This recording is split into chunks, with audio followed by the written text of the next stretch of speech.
नमस्कार, आप सभी का सोडा क्लासेस सूरतगढ़ के यूट्यूब चैनल पर हार्दिक स्वागत। मैं राजेश सोडा आज पटवार के विद्यार्थियों के लिए और RAS प्री एग्ज़ाम उसके विद्यार्थियों के लिए भी एक सामान्य वीडियो लेके आया हूँ।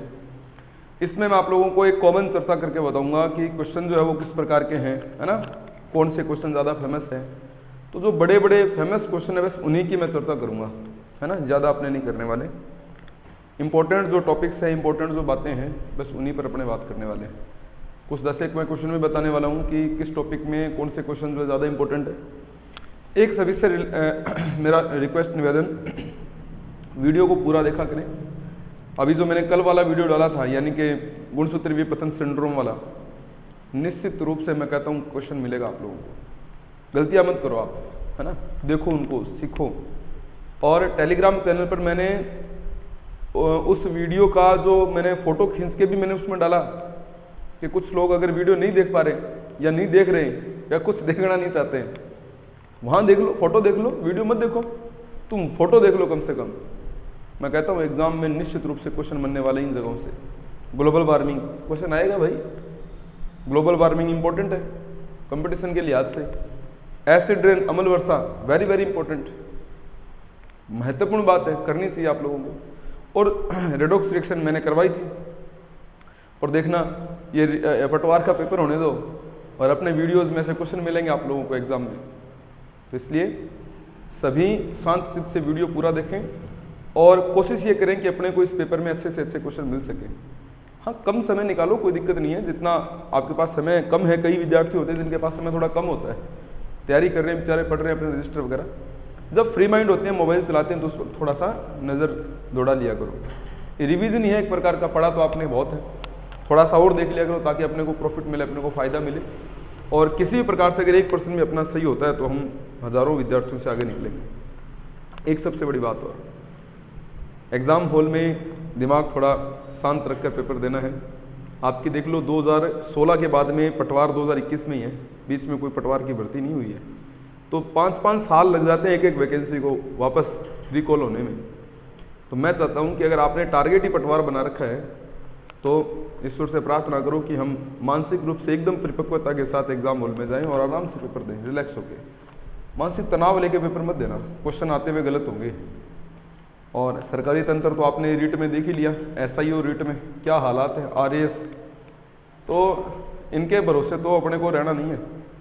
कोशिश ये रखनी है कि क्वेश्चन को ढंग से पूरा पढ़ें, टाइमिंग बार बार पूछते रहें, है ना, विश्वास करें और कोशिश ये करें कि मतलब परिपक्वता के साथ वहाँ पर उपस्थित रहें। भरोसा उनका पिछली बार रीट के विद्यार्थियों ने भरोसा किया था इन्विजिलेटर्स का, टाइम ही बताओ 40-40 मिनट की जगह 15-15 मिनट बता के विचारों के OMR सीट तक गलत भरवा दिए। तो पूरी मानसिक परिपक्वता के साथ उपस्थित रहना है क्लास में। और पहले ही जाते ही ये चीज़ें नोटिस कर लेनी है कि अपने को टाइमिंग का ध्यान कैसे रखना है ना, और एग्ज़ाम हॉल में हमें किस प्रकार का एनवायरनमेंट जो है वो क्रिएट रखना है अपने आप में। बहुत महत्वपूर्ण बातें हैं, वरना सारी तैयारी जो है वो धूमिल हो जाती है। समय से पहले पहुंचना एग्ज़ाम सेंटर में, फालतू के ये जो रिंग वगैरह सोना चांदी जो है पहना हुआ है किसी भाई बहन का, घर पे छोड़ देना, आके वापस पहन लेंगे, है ना। चलिए, मैं कुछ बहुत ही सामान्य क्वेश्चंस पर चर्चा कर रहा हूँ, उम्मीद है कि आपके लिए फ़ायदेमंद साबित होगी अगर आप RAS के भी विद्यार्थी हैं और अगर आप पटवार के भी विद्यार्थी, क्योंकि निकट भविष्य में ये 2 ही पेपर होने वाले हैं। दोनों के पॉइंट ऑफ व्यू से बहुत इंपॉर्टेंट बात है। सबसे पहले मैं आप लोगों को एक बेसिक बात बता रहा हूँ about global warming. Global warming बड़ा इशू है, विश्व का तापमान बढ़ जाता है ना, पूरे पृथ्वी का तापमान है वो बढ़ गया है बहुत सारी वायु प्रदूषक गैसों के कारण। तो मैं आपको ये बता रहा हूँ कि वो कौन सी वायु प्रदूषक गैसें हैं, वो कौन सी वायु प्रदूषक गैसें हैं जिनकी वजह से ग्लोबल वार्मिंग की समस्या उत्पन्न हुई है ना। कौन सी वायु प्रदूषक गैसें हैं जिनकी वजह से ग्लोबल वार्मिंग जैसी समस्या जो है वो उत्पन्न हुई है। तो इसमें मैं आपको बता दूँ, carbon dioxide 60% responsible for global warming. अच्छा, उसके बाद में methane CH4 20% responsible for global warming. याद रखना है साथियों, ना, कार्बन डाइऑक्साइड, मीथेन गैस। इसके बाद में क्लोरोफ्लोरोकार्बन गैस 14% रिस्पॉन्सिबिलिटी है इसके ग्लोबल वार्मिंग, 14% रिस्पॉन्सिबल है। उसके बाद में N2O 6% है। इंपॉर्टेंट कॉन्सेप्ट है, याद रखना है।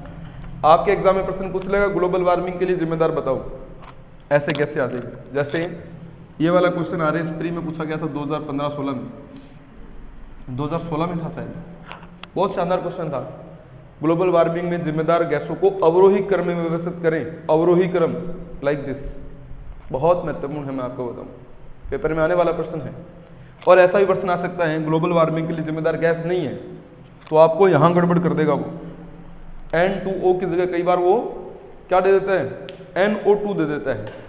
देना होता है N2O और अपने को उपलब्ध करवा देता है NO2। तो यहाँ बस थोड़ा सा जो है ना वो चेक कर लेना कि N2O है या NO2 है, ठीक है। एक छोटी सी मिस्टेक जो है ये अपने को करनी नहीं है, क्योंकि एग्जाम में क्या है ऐसी छोटी छोटी मिस्टेक्स हो जाती हैं।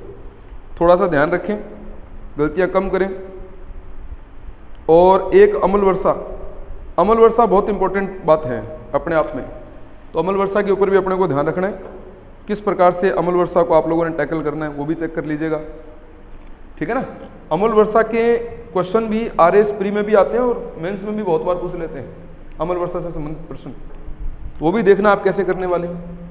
एक मैं उसका भी बता देता हूँ क्वेश्चन किस प्रकार से बन सकता है। एक तो ये वाला कॉन्सेप्ट ग्लोबल वार्मिंग वाला, एक कॉन्सेप्ट और मैं आपको बता रहा हूँ अमल वर्षा, एसिड रेन। अमल वर्षा वाला कॉन्सेप्ट याद रखें आप सभी। अम्ल वर्षा के लिए जिम्मेदार वायु प्रदूषक गैसें हैं SO2 और NO2, सल्फर डाइऑक्साइड और nitrogen dioxide. 70% responsibility in acid rain is SO2, sulphur dioxide. NO2 30% responsible for acid rain, बहुत इंपॉर्टेंट है ये क्वेश्चन भी। RS प्री जो अपना 2017 का और 2018 कंटिन्यू 2 एग्जाम प्री, देखो आप 2 बार एक ही क्वेश्चन को रिपीट में पूछा, बंटवार में भी आ सकता है। तो ध्यान रखें ऐसे प्रश्न अपने एग्जाम्स में बनते हैं, भूलना नहीं है, करना है ऐसे प्रश्नों को, है ना। तो एक तो छोटा सा मैंने आपको ये बता दिया ग्लोबल वार्मिंग के बारे में, अमल वर्षा के बारे में, बहुत महत्वपूर्ण बात है भाई। हाँ, 1-2 बातें और, कुछ विद्यार्थी जो है इन पर ज़्यादा फोकस नहीं करते, करना जरूरी है। एक मैं आपको और बता रहा हूँ, देखिए ध्यान दीजिएगा सभी। एक बात और है, एक विद्यार्थी जो था, नाम तो मेरे को भी याद नहीं है, लेकिन उसने मेरे से पूछा था कि श्वसन के बारे में थोड़ा सा बताया जाए। श्वसन, about respiration, it is about respiration, श्वसन। यानी कि श्वसन जो होता है ना, वो होता है एक ऐसी प्रक्रिया प्रत्येक जीव की, चाहे पादप हो चाहे जंतु हो, सभी जीवों में, जिसमें वो ग्लूकोज का ऑक्सीकरण करते हैं और कार्बन डाइऑक्साइड जल बनाते हैं, एनर्जी बनाते हैं। तो मैं श्वसन की है ना आपको, वैसे तो केमिकल इक्वेशन में इसकी बना करती है, मैं सीधा डायरेक्ट बता रहा हूँ कि श्वसन एक ऐसी जैविक प्रक्रिया है जिसमें ग्लूकोज का ऑक्सीकरण होता है। ध्यान रखो, ग्लूकोज का क्या होता है, ऑक्सीकरण। किसमें, कार्बन डाइऑक्साइड और जल में। कार्बन डाइऑक्साइड और जल में ऑक्सीकरण होता है, साथ ही साथ यहाँ पर ऊर्जा भी बनती है, ऊर्जा का निर्माण भी होता है। अगर किसी भी जीव में ऐसा हो रहा है तो उसका मतलब वहाँ पर क्या चल रहा है, श्वसन चल रहा है। एक बच्चे ने मेरे से कमेंट में पूछा था कि सर श्वसन में मेरे को थोड़ा सा डाउट है, थोड़ा सा बताइए उसके बारे में, तो मैंने इसलिए उसको भी इसमें नोटिस किया है कि ग्लूकोज का ऑक्सीकरण, यानी कि ग्लूकोज का फॉर्मूला क्या है, C6H12O6 प्लस ऑक्सीकरण यानी कि 6O2। Carbon dioxide, sorry oxygen तो आएगी तभी ग्लूकोज का ऑक्सीकरण होगा। ऑक्सीकरण होगा तो सबसे पहले जो कार्बन है इसका ऑक्सीकरण होगा किसमें, कार्बन डाइऑक्साइड में, 6CO2, 6 के 6 कार्बन ऑक्सीकृत हो जाएंगे। फिर इस हाइड्रोजन का ऑक्सीकरण होगा तो मैं यहाँ पर लिखूंगा 6H2, जल का निर्माण हो गया, हाइड्रोजन का भी ऑक्सीकरण हो गया। प्लस यहाँ पर क्या बनेगी, एनर्जी 686 किलो कैलोरी एनर्जी, या 38 या 36 से ATP मॉलिक्यूल्स ऑफ एनर्जी। अगर पिछला पटवार आपको याद हो तो ये ATP शब्द से संबंधित बात पूछी गई थी। हाँ, प्रश्न ऐसे था कि भाई इस पृथ्वी पर, इस प्रकृति में ऊर्जा का सर्वोत्तम स्रोत बताइए, तो सूर्य होता है। सही बात, एकदम पिछले पटवार में था ये प्रश्न, लेकिन ऑप्शन में ATP भी थे। अगर मैं कह दूं जीवों में एनर्जी के सोर्स क्या है, तो हम बताएंगे जीवों में जो एनर्जी होती है वो किस रूप में होती है, ATP ग्रुप में। चाहे वो पादप है, जंतु है, प्रकृति के सभी जीवों में हमेशा याद रखना कि जो एनर्जी वो किस रूप में होती है, ATP ग्रुप में होती है भाई। तो इसका मतलब श्वसन में क्या हो रहा है, ग्लूकोज का ऑक्सीकरण हो रहा है। देखो कार्बन जो है इसका ऑक्सीकरण होगा, कार्बन डाइऑक्साइड गैस बनी, हाइड्रोजन है, इसका ऑक्सीकरण हुआ, क्या बना, जल बना, और बाकी जो है इसके साथ क्या बन गए, एनर्जी बन गई। यानी श्वसन किस प्रकार की अभिक्रिया है, तो याद रखें श्वसन एक ऑक्सीकरण, श्वसन एक ऑक्सीकरण व ऊष्माक्षेपी अभिक्रिया है। श्वसन एक ऑक्सीकरण व ऊष्माक्षेपी अभिक्रिया है। बहुत महत्वपूर्ण है ये बात। अगर मैं इस प्रश्न की बात करूं तो जूनियर अकाउंटेंट 2015 में इस क्वेश्चन को पूछा गया था। ठीक है, तो ध्यान रखो यहां पर भी। और श्वसन की क्रियाविधि कहां संपन्न होती है, माइटोकॉन्ड्रिया में। श्वसन की क्रियाविधि कोशिका के किस भाग में संपन्न होती है भाई, माइटोकॉन्ड्रिया में। यही कारण है कि अपने माइटोकॉन्ड्रिया को क्या कहते हैं, कोशिका का ऊर्जा गृह कहते हैं, शक्ति गृह कहते हैं, पावर हाउस कहते हैं। और एक बात और मैं आपको बता दूं सभी को, एटीपी, एटीपी का पूरा नाम देखो, adenosine, T for try, P for phosphate. ATP का पूरा नाम है एडिनोसिन ट्राइफॉस्फेट। और एटीपी जो है इसका मुख्य घटक जो होता है, एटीपी का मेन कंपोनेंट जो होता है वो क्या होता है, वो होता है फास्फोरस। और एक एटीपी कितनी एनर्जी कंटेन करती है, 7.3 किलो कैलोरी, 7.3 किलो कैलोरी। और एटीपी को अपने क्या कहते हैं, ऊर्जा मुद्रा, ऊर्जा मुद्रा, एनर्जी करेंसी, ऊर्जा का सिक्का। इसे अपने ऊर्जा का सिक्का, एनर्जी करेंसी या ऊर्जा मुद्रा के नाम से भी जानते हैं। बहुत महत्वपूर्ण बात है ये भी एग्जाम के पॉइंट ऑफ व्यू से। साथियों ध्यान रखना है, ऐसी गलतियां अपने को करनी नहीं है, ठीक है ना। ऊर्जा मुद्रा, एनर्जी करेंसी या ऊर्जा का सिक्का के नाम से इसको जाना जाता है। कुछ और बातें, जैसे उस बालक ने पूछा था कि सर श्वसन में डिफरेंस क्या है, कितने प्रकार का श्वसन हुआ करता है, तो उसके बारे में भी जो है मैं एक छोटा सा 2 मिनट का वीडियो और दे देता हूँ, उसमें वो भी ध्यान दीजिए आप। श्वसन के 2 प्रकार होते हैं भाई, यानी श्वसन जो है उसमें 2 प्रकार हैं, ध्यान रखिए। एक है वायवीय श्वसन, वायवीय श्वसन, एक है अवायवीय श्वसन। ठीक है, वायवीय श्वसन और अवायवीय श्वसन। वैसे तो रेस्पिरेशन को जब डीपली अपने पढ़ा करते हैं तो बहुत अलग अलग विचार बन जाते हैं यहाँ, लेकिन मैं सिर्फ बेसिक सीधा बता रहा हूँ आपको डायरेक्ट। वायवीय श्वसन को हम कई बार कह देते हैं ऑक्सीश्वसन, इसे हम लोग ऑक्सीश्वसन भी कह देते हैं। कई बार इसे हम लोग ऑक्सीश्वसन की बजाय अनऑक्सीश्वसन भी कह देते हैं, अनऑक्सीश्वसन। ठीक है, अब ये ध्यान रखना है कि वायवीय श्वसन अगर होता है तो कार्बन डाइऑक्साइड गैस बनती है, जल बनता है और ऊर्जा बनती है, जैसे मैंने अभी थोड़ी देर पहले बताया वो वाला। लेकिन जब अवायवीय श्वसन होता है तो यहाँ पर सबसे पहली बात, अगर ये सूक्ष्म जीव में होता है, सूक्ष्म जीव में, और सूक्ष्म जीव अगर कौन हो, यीस्ट हो, जिसको अपने क्या कहते हैं, एक प्रकार का कवक कहते हैं, और यीस्ट को हम लोग खमीर भी कह देते हैं, ये भी ध्यान रखना है ना। यीस्ट, खमीर यानी कि कवक। ये प्रश्न आया था रीट में, अभी याद रखना है। प्रश्न पूछा गया था कि यीस्ट क्या है, एक कोशिका कवक है। जब यीस्ट में होता है तो ध्यान ये देना है कि जब यहाँ पर अवायवीय श्वसन की प्रक्रिया देखी जाती है तो कार्बन डाइऑक्साइड गैस तो बनती है, साथ ही साथ क्या बनता है, एथेनॉल यानी कि एल्कोहल बनता है और ऊर्जा का निर्माण होता है, ऊर्जा का निर्माण होता है, ये ध्यान रखना है। और एक बात और, एथेनॉल यानी कि अल्कोहल, अल्कोहल मतलब शराब, यानी शराब का निर्माण करना, ये भी क्या है, अवायवीय श्वसन है। अल्कोहल का निर्माण किस श्वसन का परिणाम है, अवायवीय श्वसन का परिणाम है। मैं अगर आपको बताऊं तो ये क्वेश्चन हमारे लैब असिस्टेंट 2019 का क्वेश्चन था।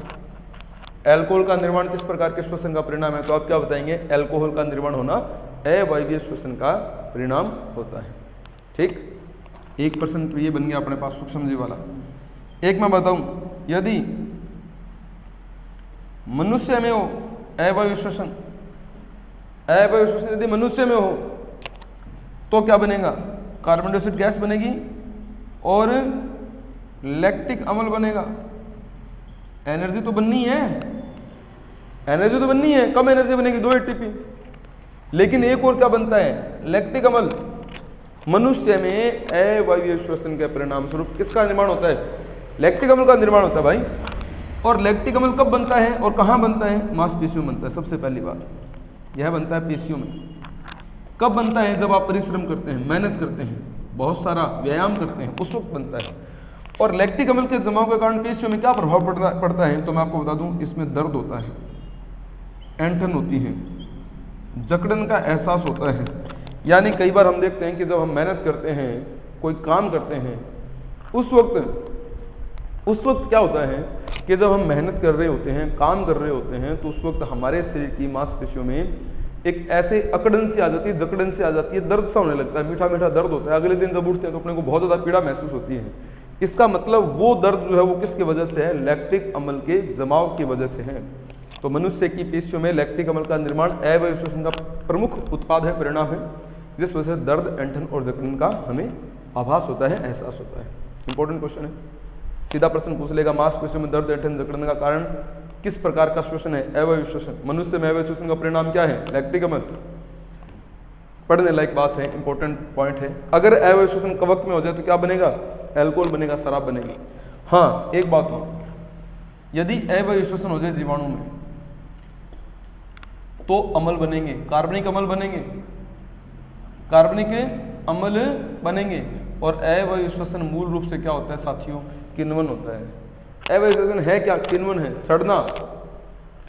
अब कार्बनिक अम्ल बनेंगे जीवाणुओं की सहायता से, जैसे दूध से क्या बन जाएगा, दही बन जाएगा, दूध से दही। लैक्टिक अम्ल का निर्माण वहां पर भी हो रहा है, लैक्टोबैसिलस बैक्टीरिया जो दूध को दही में कन्वर्ट करता है, वो भी अवायवीय श्वसन का परिणाम है। तो अच्छा, इसके अलावा और भी है, मक्खन का सड़ना, दूध से दही का बनना, ठीक है, एसिटिक अम्ल का निर्माण होना, सिरका से एसिटिक अम्ल, ठीक है ना। तो पॉइंट क्या बना कि अवायवीय श्वसन जो है वो 3 जगहों पर आप देखिए। सबसे पहली बात है, कवक में होगा तो शराब बनेगा, अल्कोहल बनेगा, मनुष्य में होगा तो लैक्टिक अम्ल बनेगा, दर्द, ऐंठन, जकड़न होगी। और अगर यही अवायवीय श्वसन और यही लैक्टिक अम्ल हमारे हृदय की कार्डिक पेशी में हो जाए तो हार्ट अटैक आ जाएगा, हृदयाघात, जिसको एंजाइना पेक्टोरिस कहते हैं। और अगर यही अवायवीय श्वसन जीवाणुओं में हो जाए तो किण्वन का परिणाम, ये भी किण्वन है अपने आप में, जो ये ईस्ट वाला है ना, शराब बनाने वाला, ये भी किण्वन है, वो भी किण्वन है, किण्वन ही है सारे अवायवीय श्वसन।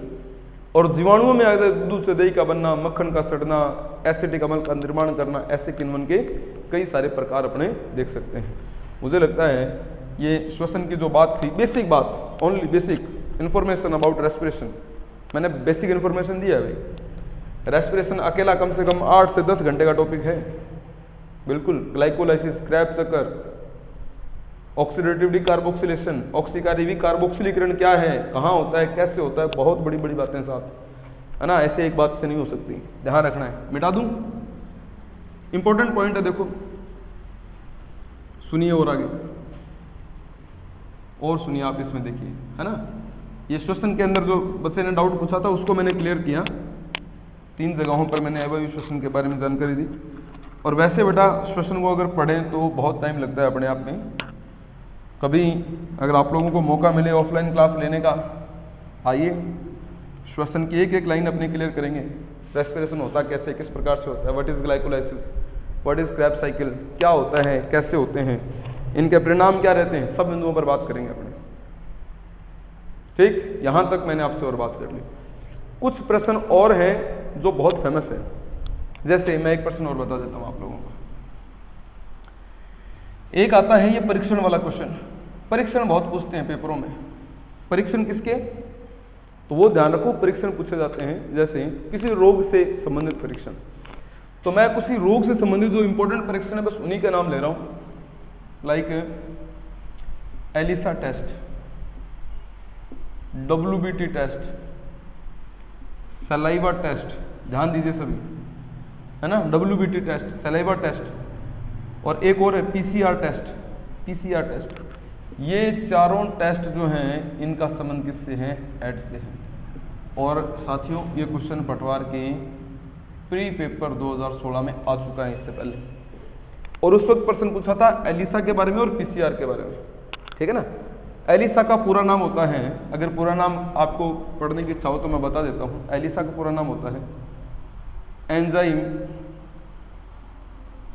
लिंक्ड, कई बार कहते हैं ना ऊंट के ऊपर बैठने पर भी कुत्ता काट लेता है। एलिसा टेस्ट पढ़ लिया, पूरा नाम नहीं पढ़ा तो गई भैंस पानी में। तो एंजाइम लिंक्ड इम्यूनो सॉर्बेंट ऐसे, ये पूरा नाम है किसका? एलिसा का। WBT का भी पूरा नाम बता देता हूँ, वेस्टर्न ब्लॉट टेस्ट। PCR का भी पूरा नाम बता देता हूँ, दैट इज पॉलीमरेज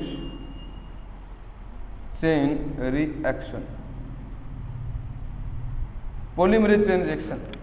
अब एलिसा और PCR ये दोनों प्रश्न जो हैं वो दोनों ऑप्शन जो है एड्स के हैं, और ये प्रश्न पटवार के 2016 के प्री एग्जाम में पूछा गया था, ठीक है ना। तो ध्यान रखना है इसके बारे में।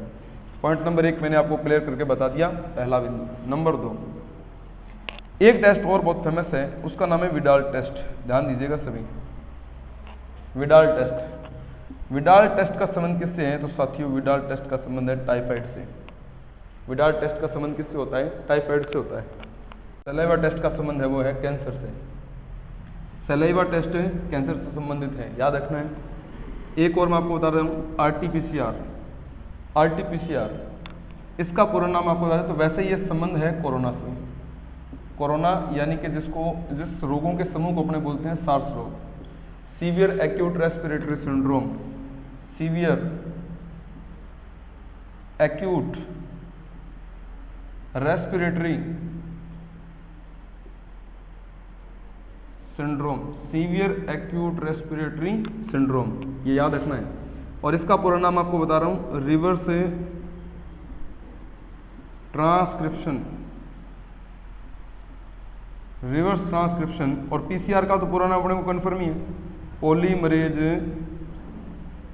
Chain reaction, polymerase chain reaction, ये अपने को ध्यान ही रखना है, ठीक है। तो एक बात ये भी बनेगी, कुछ और 2-4 बातें जो है वो मैं आपको और बता रहा हूँ, थोड़ा उनको भी देख लीजिए। बड़े बड़े नाम जैसे आपको याद रखने हैं, जैसे डॉट्स। डॉट्स का संबंध किससे है? TB से है ना। डॉट्स का संबंध किससे होता है? TB से होता है। पूरा नाम मैं आपको बता रहा हूँ, direct observed therapy short term, direct observe therapy short term, ये डॉट्स का पूरा नाम है और इसका संबंध TB से है। ये हमारे रीट में आया था 2018 में, इंपॉर्टेंट बात है, ठीक है ना। एक मैं आपको और बता रहा हूँ, MDT। MDT का जो संबंध होता है वो होता है कुष्ठ से, multi drug treatment system, multi drug treatment system, ये भी एग्जाम में आने लायक बात है, ठीक है ना। MDT का संबंध किससे? कुष्ठ रोग से, बहुत इंपॉर्टेंट है। पाश्चर उपचार, पाश्चर उपचार इसका संबंध किससे है? रेबीज रोग से है, इंपॉर्टेंट क्वेश्चन है ये भी। पाश्चर उपचार का संबंध जो है वो रेबीज रोग से संबंधित माना जाता है। बाकी कईयों के तो टीके वगैरह तो सबको याद ही होंगे, है ना। जैसे चेचक का टीका है, चेचक का टीका, इसके बारे में किसने बताया? एडवर्ड जेनर ने। थोड़े बहुत टीकों के नाम याद कर लेना भाई, एग्जाम में आने लायक है सारे, है ना। कुछ और जैसे मीजल्स टीका, MMR टीका। MMR टीका ये मीजल्स में, खसरा में काम आता है, मम्प्स गलसुआ में काम आता है, रूबेला में काम आता है। Measles, mumps, rubella. एक मैं आपको बता रहा हूँ, BCG याद रखना, एग्जाम में बहुत इंपॉर्टेंट है BCG। इंपॉर्टेंट बातें हैं, टीके परीक्षण वगैरह सब कंपटीशन में आते हैं। पूरा नाम मैं आपको और बता रहा हूँ, bacillus Calmette-Guerin. Bacillus Calmette-Guerin, Calmette-Guerin नाम का साइंटिस्ट था, उसने अपने नाम का प्रयोग करते हुए इस टीके के बारे में दुनिया को जानकारी दी। और भी बहुत सारे टीके हैं, अपने स्तर पर कुछ और पढ़ लीजिए, है ना। ईमानदारी से इन चीज़ों को देखिए, घर पे इनको दोबारा पढ़िए, थोड़ा सोचिए उन चीज़ों के बारे में, बार बार अध्ययन करते रहिए, कुछ और नए टॉपिक अपने कंपटीशन के लिए ऐड कीजिए। मैं कोशिश और करूँगा कि आप लोगों के लिए कल परसों तक एक वीडियो और अपलोड करूँ, या कुछ इंपॉर्टेंट क्वेश्चन जो है मैं आप लोगों को 10 से 1 पॉइंट वो भी करवाऊँ। और उससे पहले इस वीडियो को पूरा देखें, अपने साथियों के साथ शेयर जरूर करना, और टॉपिक को पूरा पढ़ना, ईमानदारी से पेपर देना, शांति से एकदम मानसिक रूप से स्वस्थ होकर अपने को एग्जाम देना है। ऑल द बेस्ट आप सबके लिए, आपके उज्जवल भविष्य की शुभकामनाएं। माता रानी सबके साथ अच्छा न्याय करेगी, अच्छी तैयारी करने वालों के साथ। बहुत बहुत धन्यवाद आप सबका, थैंक यू।